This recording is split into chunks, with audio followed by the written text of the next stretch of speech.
നമസ്കാരം. England mister sure win in Manchester. അതെ, മാഞ്ചസ്റ്ററിൽ ജയിക്കാമായിരുന്ന കയ്യിലിരുന്ന ഒരു മാച്ച് സമനിലയാക്കേണ്ടി വന്നതിൻ്റെ നിരാശയിലായിരിക്കും ഇംഗ്ലണ്ട് ക്യാമ്പ്. പക്ഷേ അവർ ഈ ഒരു 5ാം ടെസ്റ്റിലേക്ക് വരുമ്പോൾ ഇതിൻ്റെ ഒരു പ്രഷറിലായിരിക്കുമോ, അതോ ഇന്ത്യയെ എല്ലാ ശക്തി ഉപയോഗിച്ച് അവരുടെ എല്ലാ സന്നവും ഉപയോഗിച്ച് ഇന്ത്യയെ 3-1 പരാജയപ്പെടുത്തി ഈ സീരീസ് സ്വന്തമാക്കാനുള്ളൊരു ഊർജ്ജമായിട്ടായിരിക്കുമോ ഇംഗ്ലണ്ട് വരുന്നതെന്നുള്ളൊരു വലിയ ചോദ്യം നമ്മുടെ മുന്നിലുണ്ട്. മറുഭാഗത്ത് ഇന്ത്യയുടെ ഭാഗത്താണ്. അതുപോലെ തന്നെ ടീമിനുള്ളിലെ യൂണിറ്റി, ഒരു സ്പിരിറ്റ്, അങ്ങനെ മൊത്തത്തിൽ എല്ലാ രീതിയിലും ഇന്ത്യ പോസിറ്റീവായിട്ടുള്ള ഒരു മൈൻഡ് സെറ്റിലാണ് ഇപ്പോൾ നിൽക്കുന്നത്. പോരാത്തതിന് കഴിഞ്ഞ ടെസ്റ്റിൽ അവസാന ദിവസം ബെൻ സ്റ്റോക്സ് ഉണ്ടാക്കിയ ഒരു അനാവശ്യ വിവാദത്തിൻ്റെ പേരിൽ ലോക ക്രിക്കറ്റിലെ ഒട്ടുമിക്ക ആൾക്കാരും ഇന്ത്യയുടെ പക്ഷത്താണ്. പ്രത്യേകിച്ചും ഓസ്ട്രേലിയൻ ഫാൻസും ഓസ്ട്രേലിയൻ പഴയ പ്ലെയേഴ്സൊക്കെ ഇന്ത്യയെ സപ്പോർട്ട് ചെയ്യുന്നത് നമ്മൾ കണ്ടു. അങ്ങനെ മൊത്തത്തിൽ ഒരു പോസിറ്റീവ് മൊമെൻറ്റം ഇന്ത്യയുടെ ഭാഗത്തുണ്ട്. പക്ഷേ അത് പറയുമ്പോഴും ഇന്ത്യയുടെ ഭാഗത്ത് പരിക്കിൻ്റെതായ ഒരുപാട് പ്രശ്നങ്ങളുണ്ട്. ഋഷഭ് പന്ത് മിക്കവാറും കളിക്കില്ല. അങ്ങനെ ഒരുപാട് പ്രശ്നങ്ങൾ ഇന്ത്യയുടെ ടീം സെലക്ഷൻ്റെ കാര്യത്തിൽ ഉണ്ട്. എന്തായാലും നമുക്ക് ഇന്ത്യയുടെ ഒരു പ്ലേയിങ് 11, അതുപോലെ തന്നെ ഇംഗ്ലണ്ടിൻ്റെ പ്ലേയിങ് 11, പിച്ച് കണ്ടീഷൻസ്, മെയിനായിട്ടുള്ള മാച്ചപ്സ്, ഇങ്ങനെയുള്ള കാര്യങ്ങൾ ഈ വീഡിയോയിൽ നോക്കാം. ആദ്യമായിട്ട് നമുക്ക് ഗ്രൗണ്ട് ആൻഡ് പിച്ച് കണ്ടീഷൻസ് ഒന്ന് നോക്കാം. കെന്നിങ്ടൺ ഓവലിലാണ് കളി നടക്കുന്നത്. ഒരു ട്രൂ ആയിട്ടുള്ള ബൗൺസ് കിട്ടുന്ന പിച്ചാണ്. ആദ്യത്തെ 2 ദിവസം ബാറ്റിങ്ങിന് കുറച്ച് ദുഷ്കരമായിരിക്കും. കാരണം ഒരു ഗ്രീൻ ടോപ്പ് ഗ്രാസ് ഒക്കെ ഉണ്ടാവും. അതുകൊണ്ട് തന്നെ അത്യാവശ്യം സീമിങ്ങും അതുപോലെ തന്നെ സ്വിങ്ങിനും സപ്പോർട്ട് ചെയ്യുന്ന ഒരു ഗ്രൗണ്ട് ആയിരിക്കും ആദ്യത്തെ 2 ദിവസം. 3ാമത്തെ ദിവസവും 4ാമത്തെ ദിവസവും ബാറ്റിങ്ങിന് അനുകൂലമായിരിക്കും. അതുപോലെ 5ാമത്തെ ദിവസം വരുമ്പോഴത്തേക്ക് റഫൊക്കെ ഡെവലപ്പ് ആകുമ്പോഴത്തേക്ക് സ്പിന്നേഴ്സിന്, പ്രത്യേകിച്ചും ഫിംഗർ സ്പിന്നേഴ്സിന് കുറച്ച് സപ്പോർട്ട് കിട്ടുന്ന ഒരു കണ്ടീഷനാണ്. അതുകൊണ്ട് തന്നെ ടോസ് മിക്കവാറും ക്രൂഷ്യൽ തന്നെയാണ്. ടോസ് കിട്ടുന്ന ടീം പൊതുവെ ബാറ്റിംഗ് ചെയ്യാനാണ് താല്പര്യപ്പെടുന്നത്. 1, 2, 5 ദിവസങ്ങളെ അപേക്ഷിച്ച് 3, 4 ദിവസങ്ങൾ ബാറ്റിങ്ങിന് കുറച്ച് സപ്പോർട്ട് ചെയ്യുന്നത് കൊണ്ട് തന്നെ ഫസ്റ്റ് ബാറ്റ് ചെയ്യാനായിരിക്കും ടീമുകൾ പ്രിഫർ ചെയ്യുന്നത്. ഇനി ഇംഗ്ലണ്ടിൻ്റെ കാര്യം അറിയില്ല. ഇംഗ്ലണ്ട് ഒരുപക്ഷെ ചേസ് ചെയ്യണമെന്നുള്ള വാശിയുടെ പുറത്ത് ബാസ്ബോൾ കളിക്കണമെന്നുള്ളതിൻ്റെ പേരിൽ ഒരുപക്ഷെ ഇന്ത്യയെ ബാറ്റിങ്ങിന് അയച്ചേക്കാം. എന്തായാലും ടോസ് കിട്ടിയാൽ ഇന്ത്യ മോസ്റ്റ് പ്രോബബ്ലി ബാറ്റ് ചെയ്യാനാണ് ചാൻസ് കൂടുതൽ. ഇനി നമുക്ക് ഇന്ത്യയുടെ പ്ലേയിങ് 11ലേക്ക് നോക്കാം. ഏറ്റവും വലിയൊരു ചേഞ്ച് ഋഷഭ് പന്ത് ഉണ്ടാവില്ല എന്നുള്ളതാണ്. പരിക്ക് നമുക്ക് ഓൾറെഡി അറിയാം. അപ്പോൾ ഋഷഭ് പന്തിന് പകരം ധ്രുവ് ജുറേലായിരിക്കും കളിക്കുന്നത്. ബൂംറ ഒരുപക്ഷെ കളിക്കാനായിട്ട് സാധ്യതയുണ്ട്. കാരണം ഇപ്പോൾ കഴിഞ്ഞൊരു ടെസ്റ്റിൻ്റെ അവസാനത്തെ 2 ദിവസം വിശ്രമിക്കാനുള്ള ടൈം കിട്ടിയിരുന്നു. പിന്നെ ഒരു 3 ദിവസം, മൊത്തത്തിൽ ഒരു 5-6 ദിവസം വിശ്രമിക്കാനുള്ള ഒരു ടൈം കിട്ടിയതുകൊണ്ട് ഇന്ത്യയെ സംബന്ധിച്ച് വളരെ നിർണായകമായിട്ടുള്ളൊരു ടെസ്റ്റാണ് ഇത് എന്നുള്ളത് കൊണ്ട് ബൂംറ കളിക്കാനായിട്ട് ചാൻസ് ഉണ്ടെന്ന് ഞാൻ കരുതുന്നു. ഇല്ല, നേരത്തെ പറഞ്ഞ പോലെ 3 ടെസ്റ്റേ കളിക്കത്തുള്ളൂ എന്നുള്ളതാണ് തീരുമാനം എന്നുണ്ടെങ്കിൽ ഒരുപക്ഷെ ബൂംറ കളിക്കില്ലായിരിക്കാം. അതുപോലെ തന്നെ അൻഷുൽ കംബോജ് കളിക്കാനായിട്ടുള്ള സാധ്യത കുറവാണ്. കഴിഞ്ഞ ടെസ്റ്റിൽ ഒരുപാട് വിമർശനങ്ങൾ ഏറ്റുവാങ്ങിയിരുന്നു. ഈ ഒരു സ്പീഡ് ഇംഗ്ലണ്ട് കണ്ടീഷൻസിൽ ഒരിക്കലും യൂസ് ചെയ്യാൻ പറ്റുന്ന ഒരു സ്പീഡല്ല. പുള്ളിയുടെ സീം പൊസിഷനും എല്ലാം ഓക്കെയാണ്. പക്ഷേ ഈ ഒരു സ്പീഡ് വെച്ചിട്ട് അതിനെ യൂട്ടിലൈസ് ചെയ്യാനായിട്ട് പറ്റില്ല എന്നുള്ളൊരു പ്രശ്നം പൊതുവെ ഒരു വിമർശനമായിട്ട് വന്നിരുന്നു. അതുകൊണ്ട് തന്നെ അൻഷുൽ കംബോജിനെ റീപ്ലേസ് ചെയ്യാനായിട്ട് ഒന്നെങ്കിൽ ആകാശ്ദീപ് അല്ലെങ്കിൽ അർഷ്ദീപ് സിംഗ്, ഇത് രണ്ടിൽ ആരെങ്കിലും റീപ്ലേസ് ചെയ്യും. ഇവർക്ക് രണ്ടുപേർക്കും പരിക്കാണ്. ആരാണ് പരിക്കിൽ നിന്ന് റിക്കവർ ആവുന്നത് എന്നനുസരിച്ച് ഇവർ രണ്ടിലും ആരെങ്കിലും ഒരാളായിരിക്കും അൻഷുൽ കംബോജിനെ റീപ്ലേസ് ചെയ്യുന്നത്.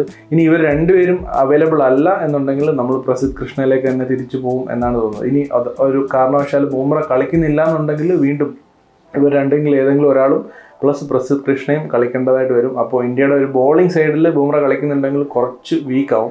ഇനി കുൽദീപ് യാദവിലേക്ക് വന്നു കഴിഞ്ഞാൽ കുൽദീപ് യാദവിനെ എനിക്ക് ഈ ലാസ്റ്റ് ടെസ്റ്റിന് വേണ്ടിയിട്ട് ഇനി ഉൾപ്പെടുത്തുമെന്ന് എനിക്ക് തോന്നുന്നില്ല. കാരണം ഇപ്പോൾ ഇതുവരെ ഉള്ളൊരു മൊമെൻറ്റം കീപ്പ് ചെയ്യാനായിട്ട് ഈ ഒരു ബാലൻസ് തന്നെ ഇന്ത്യ കീപ്പ് ചെയ്യാനാണ് സാധ്യത കൂടുതൽ.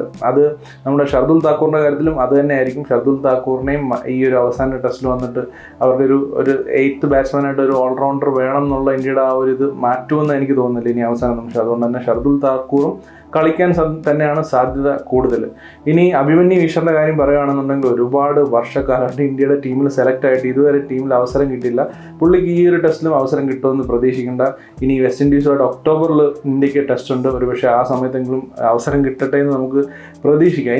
ഇനി ഇന്ത്യയുടെ നമ്പർ 3യിലേക്ക് വരുവാണെന്നുണ്ടെങ്കിൽ നമുക്ക് ഓൾറെഡി സായി സുദർശൻ തന്നെ ആയിരിക്കും കളിക്കുന്നത്. പക്ഷേ എൻ്റെ ഒരു അഭിപ്രായത്തിൽ കഴിഞ്ഞ പ്രാവശ്യത്തേക്ക് വാഷിംഗ്ടൺ സുന്ദറിൻ്റെ ബാറ്റിംഗ് കണ്ടിട്ട് നമ്പർ 3യിൽ വാഷിംഗ്ടൺ സുന്ദറിനെ പരീക്ഷിക്കാവുന്നതാണ്. ഈ ഒരു ടെസ്റ്റിൽ എന്തായാലും അങ്ങനെയുള്ള ഒരു ചേഞ്ച് ഉണ്ടാകത്തില്ല. ഭാവിയിലേക്ക് വാഷിംഗ്ടൺ സുന്ദറിനെ നമ്പർ 3യിലേക്ക് പരീക്ഷിച്ചിട്ട് താഴെ ഇന്ത്യക്ക് ഒരു ബോളറിനെ കൂടെ, സ്പെഷ്യലിസ്റ്റ് ബോളറിനെ കൂടെ കളിപ്പിക്കാനുള്ള ഒരു ഓപ്ഷൻ ഇന്ത്യക്ക് ഉണ്ടാവും എന്ന് തീർച്ചയായിട്ടും ഞാൻ കരുതുന്നു. ഇനി ഇംഗ്ലണ്ട് ടീമിലേക്ക് വന്നു കഴിഞ്ഞാൽ ഒരേ ഒരു ചേഞ്ച് മോസ്റ്റ് പ്രോബബ്ലി ഉണ്ടാകാൻ പോകുന്നത് അറ്റ്കിൻസൺ ടീമിനുള്ളിലേക്ക് വരും എന്നുള്ളതാണ്. ഒരു പക്ഷേ നമ്മുടെ ബ്രൈഡൻ കാർസ് പുറത്തേക്ക് പോയേക്കാം. അല്ലാന്നുണ്ടെങ്കിൽ ജോഫ്ര ആർച്ചർ 2 മാച്ച് അടുപ്പിച്ച് കളിച്ചതുകൊണ്ട് തന്നെ ജോഫ്ര ആർച്ചറിന് ഒരുപക്ഷെ വിശ്രമം കൊടുത്തേക്കാം.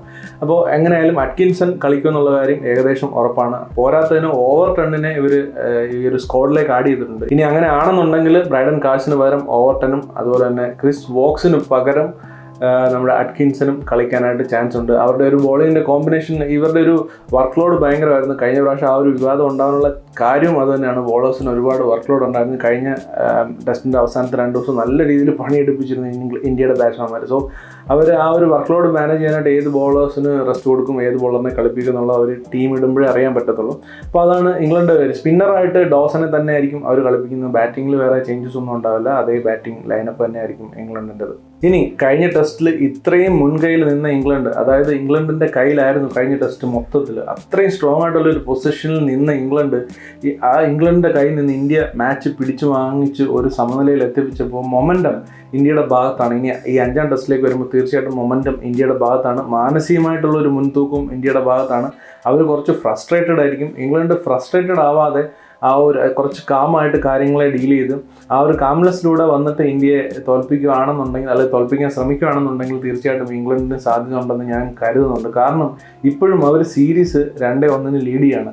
അപ്പോൾ ഇവർ ഈ ആവശ്യമില്ലാത്ത വിവാദങ്ങളുടെ പുറകെ പോയിട്ട് ആവശ്യമില്ലാത്ത ഒരു ഫ്രസ്ട്രേറ്റഡ് ആയിട്ട് ആ ഒരു രീതിയിൽ കളിയെ അപ്രോച്ച് ചെയ്യുകയാണെന്നുണ്ടെങ്കിൽ തീർച്ചയായിട്ടും ഇന്ത്യക്ക് അതൊരു അഡ്വാൻറ്റേജ് ആണ്. അല്ല, അവർ കാം ആൻഡ് കമ്പോസ്ഡ് ആയിട്ട് വന്നിട്ട് ഇന്ത്യയെ ഈസിയായിട്ട് ഈ ഒരു ടെസ്റ്റ് സമനിലയായാലും നമുക്ക് സീരീസ് കിട്ടും എന്നുള്ളൊരു തിരിച്ചറിവിൽ വന്നിട്ട് ഇന്ത്യയെ കാം ആൻഡ് കൂളായിട്ട് എതിരിടുകയാണെന്നുണ്ടെങ്കിൽ ഇംഗ്ലണ്ടിന് തന്നെയാണ് ഈ ഒരു ടെസ്റ്റിൽ മുൻതൂക്കം എന്നാണ് എൻ്റെ ഒരു അഭിപ്രായം. ഒരു 55 ചാൻസ് ഞാൻ ഇംഗ്ലണ്ടിലും ഒരു 45 ചാൻസ് ഞാൻ ഇന്ത്യക്ക് കൊടുക്കത്തുള്ളൂ അങ്ങനെ ആണെന്നുണ്ടെങ്കിൽ. കാരണം ഇന്ത്യയുടെ പരിക്കിൻ്റെ പ്രശ്നങ്ങൾ ഒരുപാടുണ്ട്. പ്രത്യേകിച്ച് ഋഷഭ് പന്ത് എന്ന് പറയുന്നത് ഇന്ത്യയുടെ ഏറ്റവും വലിയൊരു ഫാക്ടറാണ്. ഋഷഭ് പന്ത് എന്ന് പറയുന്നത് നമ്പർ 5 കളിക്കുക എന്ന് പറയുന്നത് ഒരുപാട് സിറ്റുവേഷൻസിൽ ഇന്ത്യയെ രക്ഷിച്ചിട്ടുള്ള, അല്ലെങ്കിൽ ആ സ്കോർ പെട്ടെന്ന് കയറ്റാനായിട്ട് ഉപകരിക്കുന്ന ഒരാളാണ്. ധ്രുവ് ജുറേൽ തീർച്ചയായിട്ടും നല്ല ബാറ്റ്സ്മാൻ തന്നെയാണ്. പക്ഷേ ഋഷഭ് പന്ത് കളിക്കുന്ന പോലുള്ളൊരു കൈൻഡ് ഓഫ് ക്രിക്കറ്റ് ധ്രുവ് ജുറേലിന് കളിക്കാൻ പറ്റുമെന്ന് എനിക്ക് കഴിയാൻ പറ്റില്ല എന്ന് തന്നെയാണ് എനിക്ക് തോന്നുന്നത്.